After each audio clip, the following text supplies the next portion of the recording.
साल मोदी जी ने अपनी नीतियां थोड़ी सी बैलेंस रखी होती और अमेरिका और इजराइल के गुलाम नहीं बनाते देश को, तो ये नौबत शायद इतनी जल्दी नहीं आती।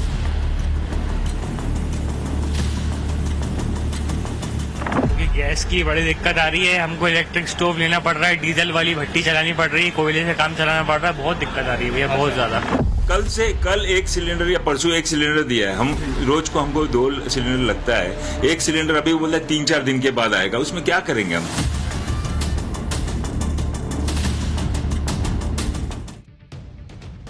देखिए, ये युद्ध ना तो भारत ने शुरू किया है, ना भारत को खत्म करना है, लेकिन पूरी दुनिया की तरह हम और आप भी फंसे हुए हैं। और युद्ध की वजह से दुनिया भर में जो अनिश्चितता बनी हुई है, उसमें आगे क्या होगा इसकी कोई गारंटी नहीं दे सकता बॉस। लेकिन एक बात पक्की है कि जो हम आपको युद्ध के पहले दिन से बता रहे हैं कि भले ही पूरी दुनिया युद्ध के मैदान में नहीं है, लेकिन यह युद्ध पूरी दुनिया को अपनी चपेट में ले रहा है, तबाही मचाएगा, महंगाई बढ़ाएगा, वो हो रहा है। और जो बात हम पहले दिन से कह रहे थे वो आज पूरी दुनिया में दिख रहा है, भारत में दिख रहा है। युद्ध की वजह से महंगाई का बम फूट रहा है। युद्ध अगर अब नहीं रुका तो कैसे सब मैनेज होगा, इसकी चिंता सबको खाई जा रही है। इसलिए आप देखिए कि उधर अमेरिका में ट्रंप युद्ध को लेकर कोई ऐलान करने वाले हैं, इधर पीएम मोदी ने हाई लेवल मीटिंग्स बुला ली। आज प्रधानमंत्री नरेंद्र मोदी ने एक के बाद एक 2 हाई लेवल मीटिंग की। पीएम के घर पर सीसीएस यानी कैबिनेट कमेटी ऑन सिक्योरिटी की मीटिंग हुई है, फिर सीसीईए यानी cabinet committee on economic affairs की भी मीटिंग हुई है। सीसीएस और सीसीईए दोनों ही हाई लेवल मीटिंग है जो रेगुलर नहीं होती। ऐसी मीटिंग तभी बुलाई जाती हैं जब कोई बड़ा फैसला होना होता है। ये दोनों मीटिंग युद्ध के हालात पर चर्चा के लिए बुलाई गई हैं। बहुत संभव है कि इसमें युद्ध को लेकर भारत पर पड़ने वाले असर और भविष्य की तैयारियों को लेकर चर्चा हुई। युद्ध को लेकर हालात कितने गंभीर हैं, इसे आप इस बात से समझ सकते हैं कि पिछले 9 दिनों में पीएम मोदी ने सीसीएस की यह दूसरी मीटिंग बुलाई। इससे पहले 1 मार्च को और फिर 22 मार्च को सीसीएस की बैठक बुलाई गई थी, यानी महीने भर में आप देखेंगे तो यह तीसरी मीटिंग हो गई बॉस लगभग। ट्रंप क्या करने वाले हैं यह तो ट्रंप ही जानते हैं। ट्रंप का कोई भरोसा ही नहीं रह गया और इसीलिए कोई भी दुनिया का देश परफेक्ट तैयारी कैसे करेगा बॉस, जब समझ ही में नहीं आ रहा कि आदमी कर क्या रहा है। मारेगा, रुकेगा, क्या करेगा, कुछ पता चले तब तो आदमी तैयारी करे। 1 सेकंड में ऐसा बोलते हैं कि ना हो गया, सीज फायर हो गया, दूसरे सेकंड में मारने लग जाते हैं। आदमी इधर होता है रिलैक्स किया, अच्छा चलो अब अरे फिर तैयारी करो, ऐसा लगता है। भारत के सामने जो मेगा चैलेंज है उससे भारत को निपटना ही होगा। आप देखिए कि तेल गैस का जो संकट है उसने महंगाई की आग लगाना शुरू कर दिया। पिछले 1 महीने में सबसे ज्यादा चिंता गैस सिलेंडर को लेकर रही। इस चिंता के बीच आज कमर्शियल सिलेंडर के दाम फिर से बढ़ा दिए गए। 19 किलो के कमर्शियल एलपीजी सिलेंडर की कीमत 195 से लेकर 218 रुपए तक बढ़ गई। दिल्ली में अब कमर्शियल सिलेंडर की कीमत 2078 रुपए 50 पैसे हो गई। मुंबई में कमर्शियल सिलेंडर 2031 रुपए का हो गया है। कोलकाता में कमर्शियल सिलेंडर की कीमत 218 रुपए बढ़कर 2208 रुपए हो गई। चेन्नई में यही कीमत 203 रुपए बढ़कर 2246 पर है। इसके अलावा जो 5 किलो वाला छोटा सिलेंडर आता है उसके दाम भी 51 रुपए बढ़ा दिए गए। यह छोटा सिलेंडर ज्यादातर स्टूडेंट्स, वर्किंग प्रोफेशनल्स, प्रवासी श्रमिक इस्तेमाल करते हैं। इससे पहले 1 मार्च को ही कमर्शियल सिलेंडर के दाम 114 रुपए बढ़ाए गए थे। हालांकि घरेलू सिलेंडर के दाम नहीं बढ़े हैं। 14 किलो के घरेलू सिलेंडर के दाम को 7 मार्च को 60 रुपए बढ़ाया गया था। कमर्शियल सिलेंडर महंगा होने का सीधा मतलब है कि होटल, ढाबों, रेस्टोरेंट में जो खाना मिलेगा वो महंगा हो जाएगा। महंगे कमर्शियल सिलेंडर का दाम भी आम जनता को ही चुकाना पड़ेगा। तो ऐसा नहीं है कि कमर्शियल है तो आप पे इंपैक्ट नहीं पड़ेगा, सब पे इंपैक्ट पड़ेगा। ऑलरेडी कमर्शियल सिलेंडर जो है वो मार्केट में कम है क्योंकि डोमेस्टिक पे ज्यादा फोकस है कि घरों तक ज्यादा सिलेंडर पहुंचे। तो वहां वैसे ही बिजनेस सफर कर रहा है तो कीमतें बढ़ा रहे हैं दुकानदार। अब अगर आपने कमर्शियल सिलेंडर की कीमत बढ़ा दी तो वो तो और बढ़ेगा। तो जिनके मान लीजिए कई लोग कहते हैं कि हमको सिलेंडर नहीं मिला, बाहर खा रहे हो, बाहर खाने में भी दिक्कत आएगी भाई।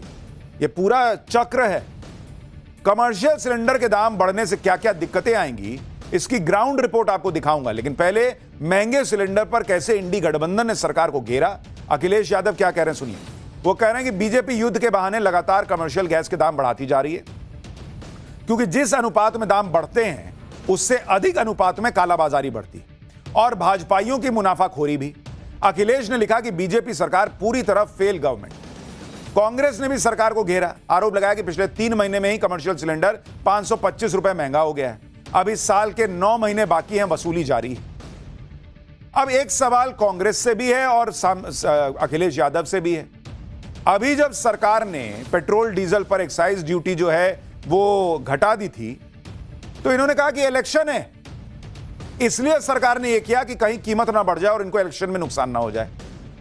अब जब एलपीजी की कीमत बढ़ गई कमर्शियल वाले की, तो कह रहे हैं कि ये तो बीजेपी वसूली ही करती है, वसूली कर रही है। देखिए, अरे भाई एक बार मन बनाइए, वसूली करती है या फिर जो है अपने हिसाब से इलेक्शन जीतने के लिए वसूली नहीं करती है। दोनों तरफ से, नहीं बढ़ा तो इलेक्शन है, बढ़ गया तो वसूली है। कांग्रेस सांसद प्रियंका वाड्रा ने कहा कि सरकार कहती है कि क्राइसिस नहीं, फिर भी जनता झेल रही है। सुनिए प्रियंका वाड्रा को। सरकार की ये आदत है कि ये कहते हैं कि कोई क्राइसिस नहीं है और फिर क्राइसिस बरसता है जनता पर। ठीक है, और अगर मोदी जी ने अपनी नीतियां थोड़ी सी बैलेंस रखी होती और अमेरिका और इजराइल के गुलाम नहीं बनाते देश को, तो ये नौबत शायद इतनी जल्दी नहीं आती। हाँ, ज़रूर पूरे विश्व में संकट है, लेकिन हमें ये भी समझना है कि कुछ नीतियां हैं ऐसी जो सरकार की जो नीतियां हैं जिसकी वजह से और भी संकट आएगा हमारे साथ। इंडी गठबंधन ने सिलेंडर पर घेरा, उधर सरकार ने अपनी सफाई में अंतरराष्ट्रीय कीमतों का बिल दिखाया। पेट्रोलियम मंत्रालय ने कहा कि जो कमर्शियल सिलेंडर इंडस्ट्री और होटल्स इस्तेमाल करते हैं उसके दाम बाजार के आधार पर तय होते हैं और हर महीने दाम की समीक्षा होती है।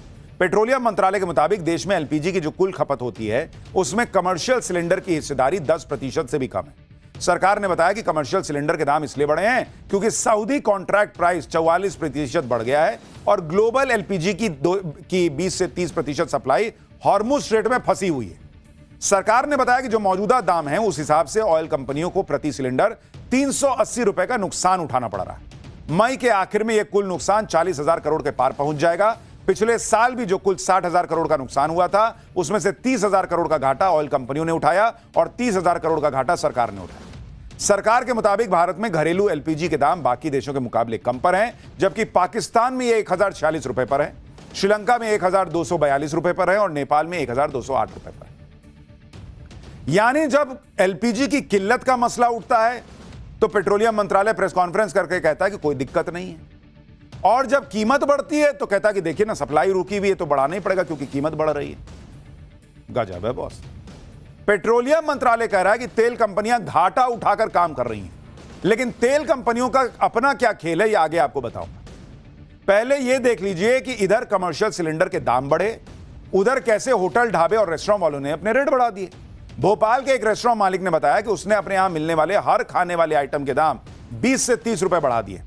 रोटी 3 से 4 रुपए महंगी हो गई है, सूप, सैंडविच, नाश्ता, डिनर सब महंगा हो गया। यानी भले ही ये कहा जा रहा है कि घरेलू सिलेंडर के दाम नहीं बढ़े, लेकिन लोगों को परेशानी हो रही है। होटल वाले जो महंगा कमर्शियल सिलेंडर खरीद रहे हैं उसकी कीमत ग्राहक से ही वसूल रहे हैं। सिलेंडर के दाम बढ़ते ही खाना पीना अपने आप महंगा हो गया। सुनिए एक बार। काफी फर्क पड़ रहा है। यहाँ पे हमने रेट बढ़ा दिए, 20-30 रुपए हर चीज में बढ़ गए। अच्छा, रोटी में 3-3, 4-4 रुपए बढ़ गए हैं क्योंकि गैस की बड़ी दिक्कत आ रही है। हमको इलेक्ट्रिक स्टोव लेना पड़ रहा है, डीजल वाली भट्टी चलानी पड़ रही है, कोयले से काम चलाना पड़ रहा है। बहुत दिक्कत आ रही है भैया, बहुत ज्यादा। कमर्शियल के रेट बढ़े हैं, ऑल्टरनेटिव्स यूज करने पड़ रहे हैं, तो क्या कोई आइटम बंद भी हुए हैं? आइटम बंद नहीं हुए भी, आइटम के रेट अपन ने महंगे कर दिए हैं और रोटी वगैरह महंगी कर दी है अपन ने। आइटम तो कुछ बंद नहीं हुए हैं, बाकी गैस की बड़ी दिक्कत आ रही है। आपको मुंबई का हाल बताता हूं। एक तो कमर्शियल सिलेंडर के दाम बढ़ गए, ऊपर से होटल्स को टाइम से सिलेंडर मिल भी नहीं रहा है। ऐसे में होटल वाले बहुत परेशान हैं, उनके सामने किसी तरह सरवाइव करने की चुनौती है। बहुत से होटल और रेस्टोरेंट वाले मजबूरी में इंडक्शन चूल्हे के साथ साथ लकड़ी, कोयला और डीजल भट्टी यूज करने लगे। मुंबई में एक रेस्टोरेंट मालिक ने दावा किया कि ब्लैक मार्केट में घरेलू सिलेंडर 3,000 में और कमर्शियल सिलेंडर 5 से 6,000 रुपए में मिल रहा है। सुनिए, लोग खुद बता रहे हैं। हमने तो मेन्यू भी आधा कर दिया जी। तो आपका मेनू में अभी क्या क्या चेंजेस करने पड़े? हमने सिर्फ है ना थाली रखा हुआ है, जो नॉनवेज की मेरी रेस्टोरेंट है सी फूड की, उसके अलावा चाइनीज बंद कर दिया, इंडियन बंद कर दिया, स्टार्टर्स बंद कर दिया, सब चीज बंद कर दिया हमने। कल 1 सिलेंडर या परसों 1 सिलेंडर दिया है। हम रोज को हमको 2 सिलेंडर लगता है। 1 सिलेंडर अभी बोलता है 3-4 दिन के बाद आएगा, उसमें क्या करेंगे हम? इनफैक्ट है ना, हमारे 15 दिन जब बंद था, हमारे लोगों को खाने के लिए भी, उन्होंने खाना पकाने के लिए भी सिलेंडर नहीं दिया। मुझे अपने घर से लाके इनको पका के मैंने खाना पकाने के लिए देना पड़ा, ऐसा परिस्थिति था। तो सर अगर होटलियर को उन्होंने मना किया है तो ये कमर्शियल बाहर कैसा मिलता है ब्लैक में, वो बताइए मुझे। कहीं ना कहीं से तो लीकेज हो रहा है, ये ब्लैक मार्केटिंग का जरिया हो गया पूरा। छोटे सिलेंडर भी है ना 3-3 हजार रुपए में बिक रहे हैं बाहर। मतलब 5 किलो वाला जो सिलेंडर होता है नहीं है सर, वो छोटे सिलेंडर यानी 14 किलो का जो अपने घरों में डोमेस्टिक यूज होने वाला, वो भी 3-3.5 में बिक रहा है। ये स्ट्रीट वेंडर्स लोग तो बिंदास बिजनेस चालू है उनका। यानी सरकार भी कोशिश कर रही है, छापे पे छापे मार रही है, लेकिन ब्लैक मार्केटिंग नहीं रुक रही एलपीजी की, ये लोग बता रहे हैं। और बात सिर्फ कमर्शियल सिलेंडर महंगा होने की भी नहीं, आप देखिए कि प्रीमियम पेट्रोल और प्रीमियम डीजल के कई वेरिएंट की कीमतें भी बढ़ा दी गई। XP 100 पेट्रोल दिल्ली में 11 रुपए प्रति लीटर महंगा हो गया है, इसकी कीमत अब 160 रुपए लीटर पहुंच गई है। प्रीमियम डीजल एक्स्ट्रा ग्रीन 1.5 रुपए लीटर महंगा हो गया है। हालांकि इस पर सरकार ने कहा है कि रेगुलर पेट्रोल डीजल महंगा नहीं हुआ है, जबकि दुनिया भर में दाम 30 से 50% बढ़ गए। पेट्रोलियम मंत्रालय ने बताया कि पिछले 1 महीने में अंतर्राष्ट्रीय स्तर पर दाम 100% बढ़ गए। तेल कंपनियों को पेट्रोल और डीजल पर प्रति लीटर अंडर रिकवरी लागत से कम वसूली हो रही है। पेट्रोल पर यह 24 रुपए 40 पैसे प्रति लीटर है और डीजल पर 104 रुपए 99 पैसे प्रति लीटर है। यानी तेल कंपनियां घाटा न उठाएं तो डीजल जो है वो 190 रुपए प्रति लीटर के ऊपर और पेट्रोल जो है वो 119 रुपए प्रति लीटर से ज्यादा बिक जाएगा। पेट्रोलियम मंत्रालय के मुताबिक 6 अप्रैल 2022 से पेट्रोल डीजल के दाम नहीं बढ़े हैं, बल्कि मार्च 2024 में दाम 2 रुपए कम हुए थे। हाल ही में सरकार ने पेट्रोल और डीजल पर स्पेशल एडिशनल एक्साइज ड्यूटी को 10 रुपए कम कर दिया था, ताकि तेल कंपनियों को जो नुकसान हो रहा है उसकी भरपाई हो सके और तेल कंपनियां दाम ना बढ़ाएं।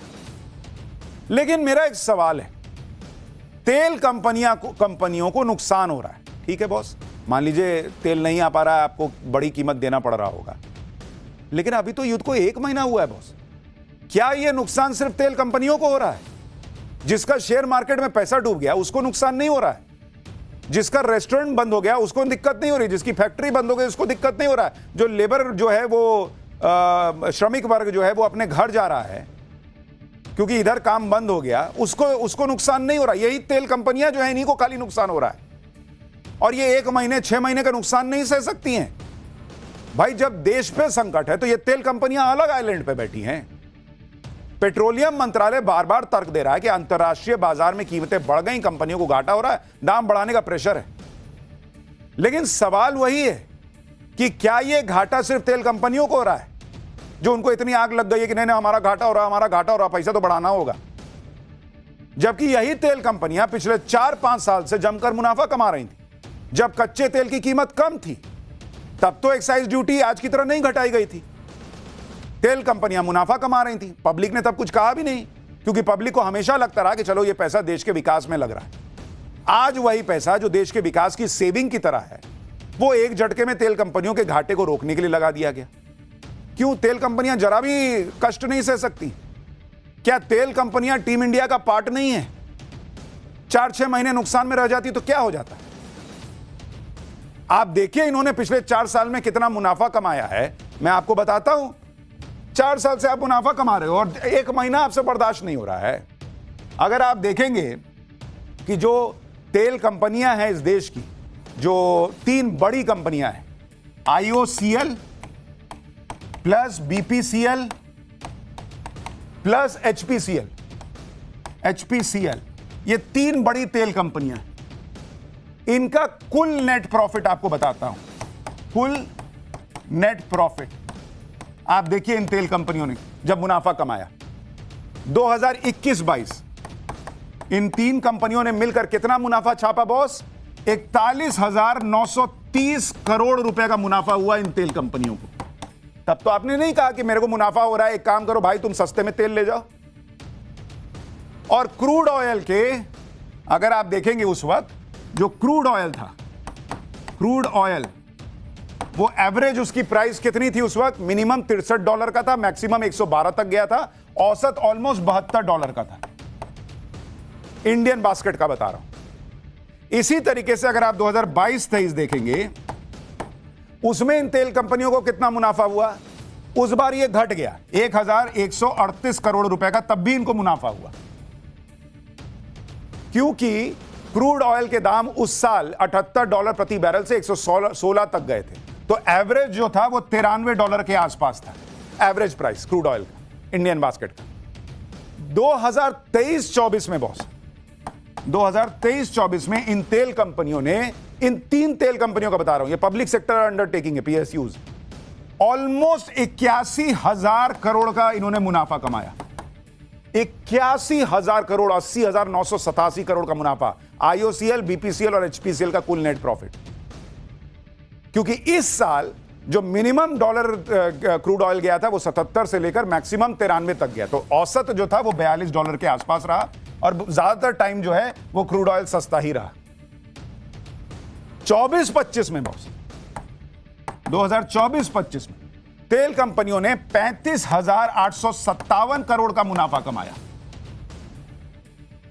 क्योंकि इस बार भी जो एवरेज क्रूड ऑयल था वो $78 के आसपास था, $78। अप्रैल 2025 से दिसंबर 2025, और सुनिए बॉस, अप्रैल 2025 से दिसंबर 2025, इसके बीच इन तेल कंपनियों ने कितना मुनाफा कमाया? 57,808 करोड़ का मुनाफा कमाया इन्होंने, सिर्फ अप्रैल से दिसंबर 2025 के बीच में। बॉस सवाल यह है कि आप पिछले 4-5 साल से मुनाफा छापे जा रहे हो, मुनाफा पे मुनाफा छापे जा रहे हो, एक बार आपका मन नहीं डोला कि एक काम करते हैं, पब्लिक को फायदा दे देते हैं, तब तो आपने कीमत नहीं घटाई। आज अभी 1 महीना युद्ध का हुआ नहीं, इन तेल कंपनियों को आग लग गई कि बाप रे बाप, हमको महंगा तेल खरीदना पड़ रहा है, हम कैसे सहेंगे, कैसे सहेंगे। सरकार को इन तेल कंपनियों का हाथ पकड़ के बोलना चाहिए कि चुपचाप सस्ता तेल देते रहो। दुनिया में बढ़ रहा है तो बढ़ रहा है, घट रहा है तो घट रहा है, जाने दुनिया। भारत में पब्लिक को फायदा दो, आगे हालात सुधरेंगे, फिर मुनाफा कमा लेना। सरकार को भी एक्साइज ड्यूटी वाले पैसे का फायदा या तो पब्लिक को देना चाहिए या अपने सेविंग में रखिए। आप अभी 10 तरह की मदद देश में करनी पड़ेगी। ये तेल कंपनियां कोई राजा हैं कि सबसे पहले इनको घाटा नहीं होना चाहिए। बाहर दुनिया, देश जो है वो घाटा सह ले, देश जो है वो टीम इंडिया की तरह खेले।